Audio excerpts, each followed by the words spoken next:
Mm. Mm. Hey y'all, it's Lori and Holly. We're back. Coaches on call here. So hard conversations today. Let's talk about it. Holly, you always bring it. You're like, did you see? Of course, sometimes I do, sometimes I don't, but you saw in a Facebook group. You tell the story, you tell it better because I didn't see it. Well, it kind of brought in a lot that's been happening this year that started in January, where in Georgia, we had a change to our buyer brokerage agreements in which the compensation paragraph had made a little bit of a shift and a little bit of the verbiage had changed in how we as buyers agents are compensated. So we've kind of been down this road since January, and it's been very interesting. But I hopped in a Facebook group the other day and saw quite really an unfortunate scenario for this agent. I felt really bad. I didn't really give too much advice. I just said that, of course, the decision is yours. But what had happened was they went under contract and the builder was compensating 1.5%. Well, this agent is, custom like a lot of us. Well, can't really say that. Let's just say her custom commission is 3%.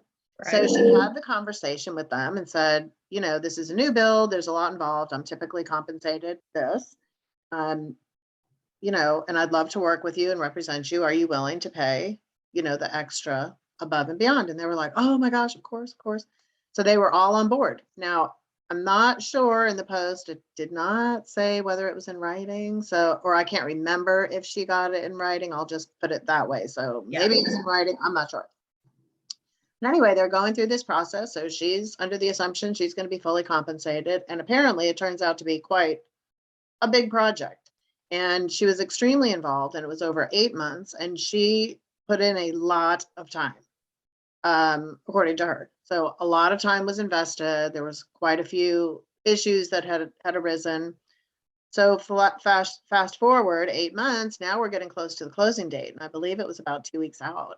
And some things may have changed in the buyers. I don't know if they overspent or whatever, but regardless, they approached her and said, hey, we know that we had agreed to the 1.5%, but things are tight now. Is it okay if we just bump that down to 0.5%? I mean, it's better, you're still getting your 1.5% from the builder. And and they only wanted to pay the half. So she would only get total of 2 instead of 3. Yes. So originally they said, we'll pay you the extra 1.5. And so she, that was their agreement. And again, I'm not totally sure if it was in writing. And then it comes down to the closing. And now they say, can you just take an extra 0.5%? We're kind of tight on funds now. So, I can see her being pretty upset. And so she had put it, and I didn't look at all the comments. I just, my thought was this could be happening more and more with us having to negotiate our buyer's agent compensation on the front end, instead of making an assumption that we're going to get fully compensated from the seller. So we know, especially with that lawsuit pending, as that word spreads out, I think sellers are going to become a little more introspective and a little more quizzical on, having to split that commission with the buyer's agent. So I just thought it brought up some talking points of how well prepared are agents to have the compensation conversation now that it's kind of shifting from, especially in Georgia, the way the verbiage is. It has to be clear that, the way the buyer brokerage is, that they're committing to whatever percentage we put in there, whether we are securing that from the seller or not. They have to make up that difference. So it's inferred in our contract. It doesn't even say we'll pay the difference or won't anymore. Right. So I'm just wondering, how that's either changing the landscape or it's not changing the landscape. So what do you kind of think when you hear that scenario? You worked for a builder before, so you kind of. Well, I mean, when you told me this story, there were a couple things that came up. I was just like that. Okay, first of all, good on her for having the hard conversation up front with her clients, right? Obviously, she discussed it. I really hope she got that in writing. I don't know what state she was in. I hope she got that in writing, and maybe there's recourse. I mean, that's up to her and her broker, a decision for another day, but good on her for having the conversation, because I think the majority of us don't have the hard conversation, because that's a hard conversation to have. I think you can practice it over and over again, of course. Yeah, definitely practice that. But I think going to them and saying, will you compensate me the difference? Or, okay, this is how I make a living, and, I expect to be compensated, or however you're going to put it. I think that's still a hard conversation to have, but her clients agreed to it. So now what do you do? I'm like, oh my gosh, that's just kind of there's so many factors in play there. It's like, okay, yeah, they came back on their word, and now you're sympathetic because, yes, a lot of things are going on in the market. Interest rates are going up. Maybe they're barely qualifying for this. I mean, I don't know. We don't know all the scenarios in that, but mine is, oh, what do we do now? Like, I was like, what does she do? Does she go back and ask? Well, they're saying no, they're only going to pay half. Are you going to just settle for that? Or are you going to go back to the builder / listing broker, whoever it is, and ask for the additional compensation? I mean, to me, that is a conundrum that I don't know. And what would I advise? I mean, that I'm kind of stuck on that as to what to advise. I'm curious. I know you didn't read all the comments, but what were people saying, and what did you say to her? Because to me, it's like, yeah, you had a hard conversation, good on you, but now what do you do? I think a couple of them, I looked at a couple of them, and some people were like, how would they feel if they had a paycheck coming from their company, and then last minute they said, we decided we're not going to pay you what we said we were going to pay you. Mm-hmm. So I saw a few of those. I saw other people be grateful for every sale you got, so there was quite a mix. So it was interesting. What I said was that this could be the sign of the future, where we have to negotiate our compensation right up front with the buyer's agent and not make an assumption that we are going to be paid from the seller. And we could be completely paid from our buyer clients moving forward, mm-hmm. with no compensation coming from the seller. The landscape could change that drastically. I'm not saying tomorrow, but I'm saying with more information that comes out from that lawsuit over the next 3, 4, or 5 years, perhaps, who knows? And I think it's, so anyway, then at the end, I was trying to figure out how I ended it. And I said, only you can really make the decision of what to do. I couldn't even put myself in that position. Yeah, I think it goes two ways. I think agents would either go, okay, you know what, fine, that's fine. I will take it, and I will just do 2% instead of 3%. I'm not going to muddy the waters. I'm going to keep the relationship with this client because I can get repeat business. I totally see how that would be their practice. And, if that's how you're going to practice your business, that's how you're going to practice your business. But I think that there could be the other side where agents are like, no, this is how I make a living, and I am due this additional percentage, and they're going to go for it. And how you go for it, and the means and the actions and all of that stuff, that's a little beyond my scope of how to advise somebody on to do that. But that then also brings into what were we talking about before, as far as your compensation goes. Are you gonna make that a business practice to take less all the time? Well, so I feel like we create our own problems. Yeah. I feel like the real estate industry, realtors, we have created our own problems. This is a problem we've created when we said commissions are negotiable. Yeah. And there's no standards. I mean, we would never go to our accountant and say, are you negotiable on what you're going to pay me? Like, how many of us really do that? How many of us go to the grocery store, get the bill, and say, will you take less? Never. I never. I mean, we don't do it. You get your attorney and say, can you cut me a deal today? And then get half of the result from him and then say, I don't want to pay you that much. Can you do it for less? Like, how many of us really shop around? Like, we have created this, because there has not been an industry standard. For some reason, we're not allowed to, but everybody else can. if I want to charge a certain amount, I should have just stayed with it and said, this is what I get. Yeah. You know, but we've been trained, because we have been compensated typically by the seller for so long. So we've trained buyers to never feel like it needs to be a service that they have to pay for. Right. Even though we're doing such a great job, has the buyer really ever had the ability to really experience our skill set when they're not really paying for it? I mean, they're paying for it in the cost of the house, perhaps.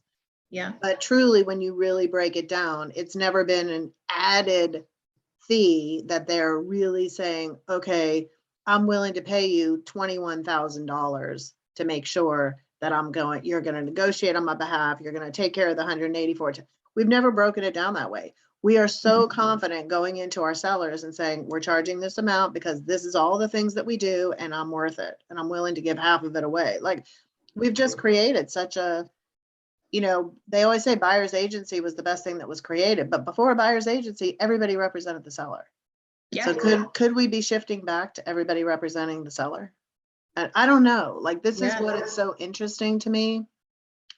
But now, if you look at it, every time an agent is willing to take whatever is offered, we're training the public. I mean, and I'm not saying that it's bad. I'm just saying that this is what's happening. So there's some agents that are just they're grounded in their value. They've been able to articulate the difference between price and value, which is part of the go-getter, you know, the 5 laws of the go-getter. So if you're able to do that, great. You're not going to have a problem. And new agents coming into this, if they've never experienced this before too, they're not going to have the problems like we saw when we taught the RAM class. There was new agents. We're bringing up issues, and the new agents are going, what are you talking about? Because they didn't have a frame of reference. Exactly. Sometimes our frame of reference is what really hurts us. I say it all the time, old dogs, new tricks. You know, you can't teach us old dogs new tricks. We've learned all the bad stuff, which is why I love new agents, because they're just like, I mean, and honestly, I know a couple new agents that have, I know a couple new agents that have said they've gone to their clients and gotten the difference. They've had that hard conversation. I know hard conversations are not fun, but I think you've got to just make a decision for yourself, because I think prior to this call, or not, you know, what we're doing right now, we looked at, you know, is there a lot in things that are on the market, the buyer agent compensation that's being offered? Is there a lot of differences at this point in time? Well, and let's take a look. You know, looking at it, like, I mean, there's still some 3%ers out there. Like, a good majority of it is what it looks like. But yeah, we're going to see. So are you going to take, you know, this is, you know, that third one down is offering 2.5%. Are you going to go for the extra 0.5% on a $595,000 house?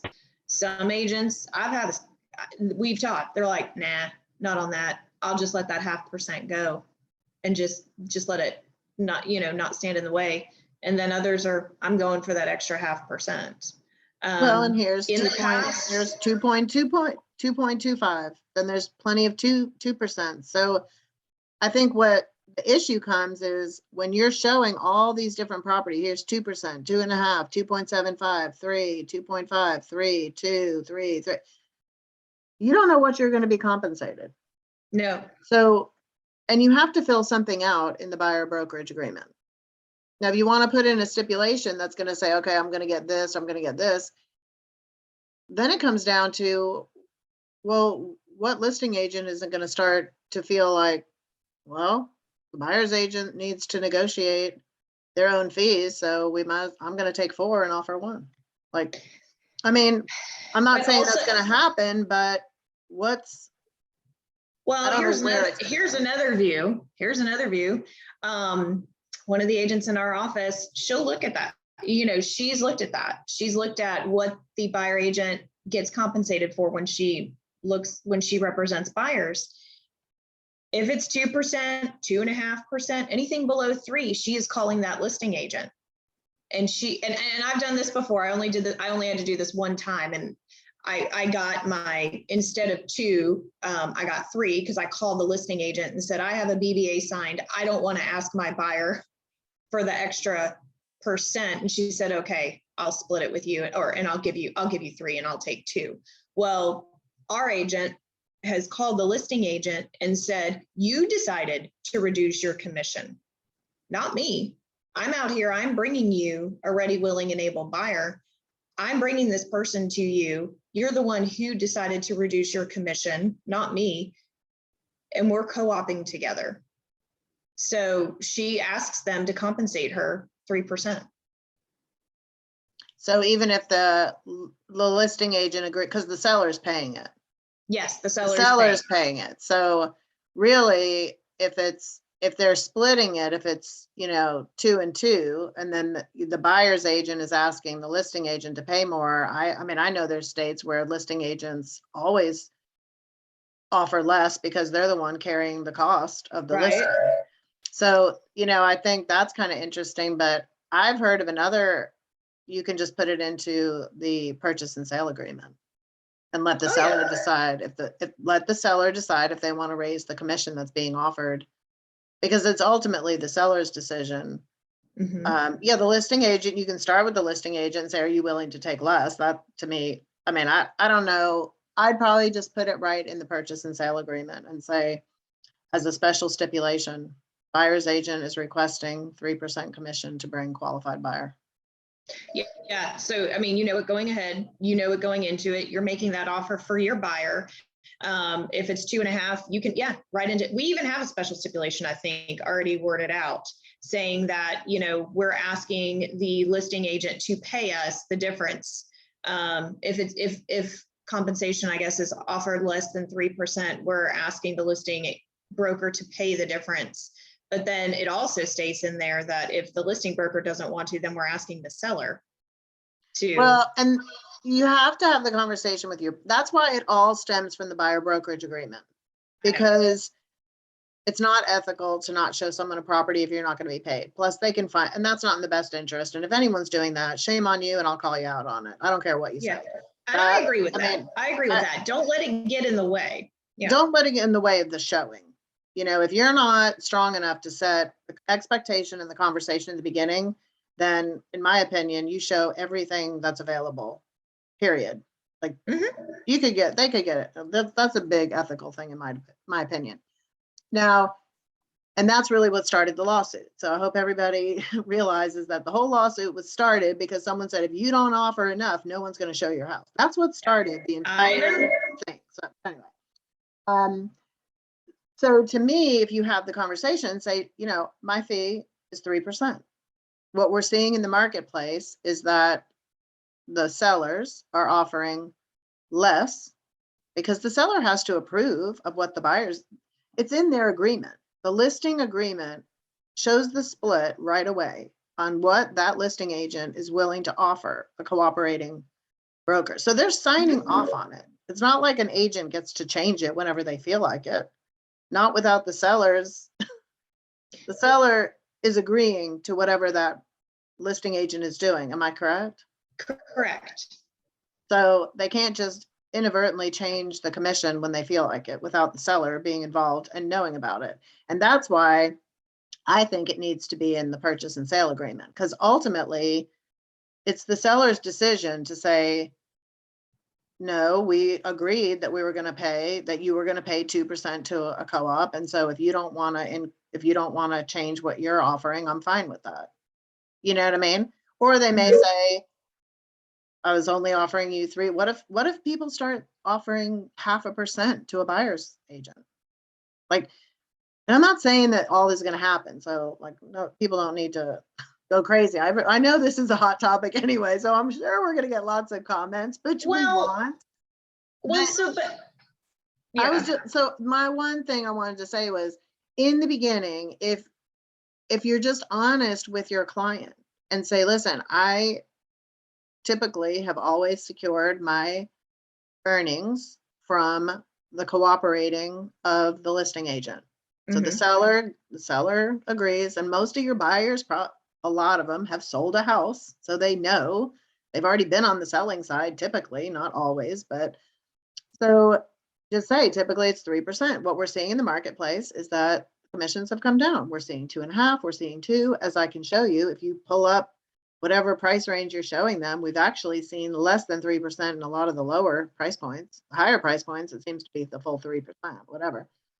So if you show them and say, you know, if my fee is 3% and I'm showing you a 2.2, a 2.5, a 2, are you prepared to make up that difference? Whether we figure it out in that way we do the financing, or if you bring that money extra. I mean, there's creative ways that we can fund that difference, but what is your thought process on that?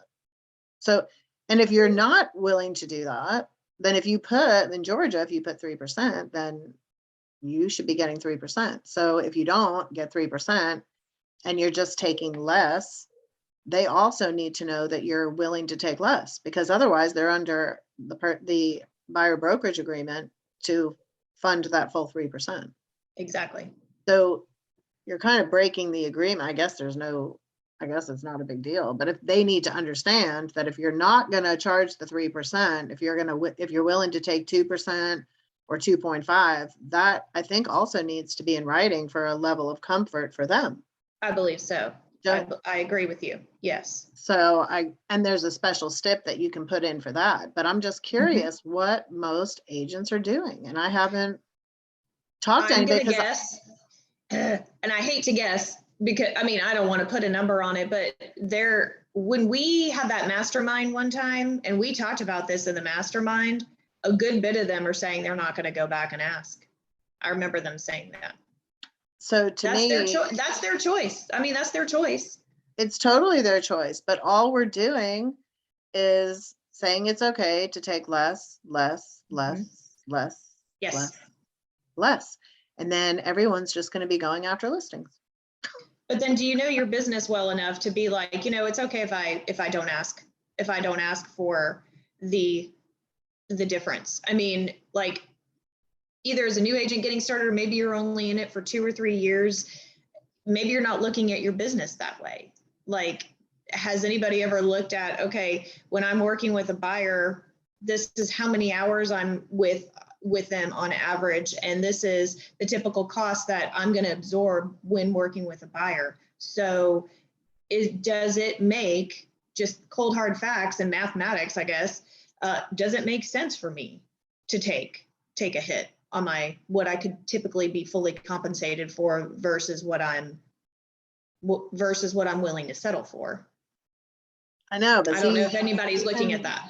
Well, even looking at it like that, like, oh, I'm going to get into real estate and just settle for whatever the wind blows my way. I mean, the whole industry is just crazy that we're even, what business runs by saying, I'll take whatever I can get? Like, and part of the problem is we're like, we made the $1 Million Club. We made all this money. That's part of the problem, is that we sit here and brag about how much money we make. And then we say, it's not about the money. Like, really? Then why is every award about money? I mean, it's unbelievable to me. I don't know any other industry. I keep looking for other industries that brag about how much money they make. I mean, most people that brag about how much money they make, then they're the target. And we're such a target. Why are we not just talking about how many homes we sold, how many families we helped realize the American dream? Like, why isn't that the focus of all the awards? Why is it always a dollar amount? Like, it's just, that's really a problem. Well, I think we're all salespeople in some kind of way, and we all love recognition. So that's another conversation for another day. But look at it from a business standpoint of view, even on the listing side, are you gonna take a listing for 4%? Does that really work? I mean, all the marketing you may have to do, which to me, we're gonna start marketing properties more. Like, let's just be honest. I know things are, shifting, but you're to start having marketing costs now. Can you afford to do 4% and carry that listing for 2 months, 3 months, maybe eventually when things correct themselves? So I think you have to look at it from on both ends. You've got to look at it as a business decision. And I think the people getting into the industry now definitely have an advantage, because they're not going to have the frame of reference that a lot of us have from years. So, I know we always like to end on best practices, and and I think we should. Now, I know we can't talk about any kind of price fixing, so not the Yeah. rate, but I do think as one best practice is to really analyze what is your conversation when you go and list a property. How do you break down the compensation paragraph, what you're offering to a co-op, you know, what cooperating means. And I think you really need to outline that on the listing side. With the buyer, it's the same thing. Really have your value proposition. I'm not a big fan of feeling like, and I know it's justifying like where our money goes. I don't like justifying where our income goes because I don't think that's anyone's business. Like, I don't even get it all and I have to pay my taxes. Well, everybody has to pay taxes. Everybody has bills. And if we have to pay a brokerage, that's because that's the choice we made. Like, I don't feel like that is anybody's business. But I do think when justification comes into place, it needs to be all centered around what is the value we're bringing to that client? Why are they better off using my service than going it alone? And if you can't articulate that, then you are going to have a challenge in either staying clear on what the commission is that you're willing to take, or, just going with the wind, and the wind may take a really nasty turn and it could be less and less and less. And then how do you recover from that? So I think we all need to get really grounded in how we discuss the commission paragraph. That's my one best practice. What do you think? Also, just kind of. I think you really, truly, I hate to, I don't want to be one size fits all, but I really, truly think you have to decide. You have to decide yes or no. I hate to be so black and white about it because, yeah, we've made situations and commissions negotiable. I know you sort of have to be flexible, but I think you just have to decide. You're like, no, I'm just not working for less. Like, this is my bottom line. It's not just I know what I'm worth, but I know what it takes and what the time and the effort and the skills set and everything that I'm putting into it. And I think you have to decide whether, okay, I will ask for the difference, but here's the thing. Let's get with your broker, figure out, okay, what are my options? If it is 2.5% and I want the 3% and my buyers are not able to do it or they're not willing, what are my options? How do I then gain that? So have your options and know what to do. So it's, okay, I'm going to first talk to my buyers about this, but if they're not on board with it, do I decide to work with them or not? Okay, I still want to work with them, but how do I then seek the difference if that's the way I'm going? Or I'm just not making a big deal about this and I'm going to get what I get. I mean, it's up to you. You make the choice, but decide. I think you really have to just be that decisive upfront about it. And I think it's so interesting. Like, there's about 10 other things I want to say, but we are out of time for take 3. But yeah, I mean, there's no reason we can't continue the conversation in the comment section, because I'm sure this has opened up a lot of ideas that we haven't even thought of, because it's you and I having this conversation here. So I can't wait to see the comments and see how we can expand our thought process on this, because I know there's some brilliant minds that are like, oh my gosh, I want to scream right now at the computer, you should be thinking of this. And I know that there's probably some stuff that we're missing. So it's going to be really fun. And we may even revisit this, because I do have a couple other ideas. But it'll be fun when we have our broker in here too. So we can we can have our managing broker kind of give us some extra spin. So this take 3 this week will probably be revisited, but we are welcoming and really look forward to all kinds of great input on this to help us all, because I think this could be a new landscape for some of us. Yeah. Forward. And at the end of the day, I hope that realtor figured out what she was going to do. And I'd love to hear how that ended. I really would love to hear if, she just let it go with her people because they said, no, things are tight now. We can't pay you the difference except for the 0.5%. And how she resolved that. So I'm going to go back to that group and see if I can find an update. Yeah, I wonder if there's an update. I hope she doesn't leave it, he or she doesn't leave us hanging on that. So, I know. So stay tuned. I'll let you know. okay. I know. Sounds All good. right. Well, until All right, take y'all. 4, everybody, this has been Coaches on Call. We will see you soon.